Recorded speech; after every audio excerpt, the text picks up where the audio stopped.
the way you are. The music could be heard throughout the fields and acted as a soundtrack for the athletes and their volunteer buddies as they broke a sweat up and down the grounds. When the athletes arrived, the crowd of volunteers greeted the athletes with loud cheers and applause. That same sense of encouragement was exhibited as the athletes sprinted down the track or tried to hit one out of the field. While the number of volunteers has been growing every year, some volunteers are seasoned veterans. I've been doing mainly the face painting booth, and just seeing all the kids just like so happy to get a butterfly or something, it's simply just making their day, just being able to do as little of a thing like that. So it's just a wonderful thing to see. The student volunteers were not the only ones contributing to the fun. Fullerton Police Department provided 2 cruisers for the athletes to explore.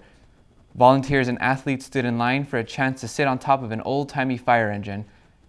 Under the shade of tent, high school volunteers provided face painting and temporary tattoos of everything from Iron Man to cheetah spots. The pet prescription team brought a few canine buddies to hang out with the athletes and volunteers, and even put on a small show for them. Even Tuffy the Titan came out to support. Since the very first games, the volunteers have made this event special.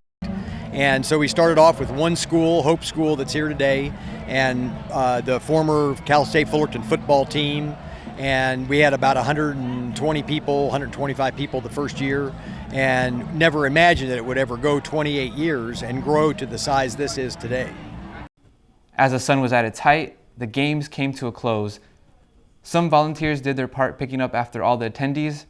Afterward, though, both volunteer and athletes returned to school to wait until next year.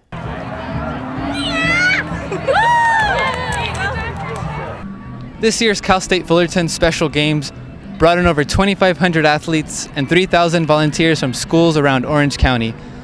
The work and effort put in by both ensured that this year's games and future games will continue to be something special. This is Andy Garcia reporting from Cal State Fullerton. Have a good day. Since the very first games, the volunteers have made this event special.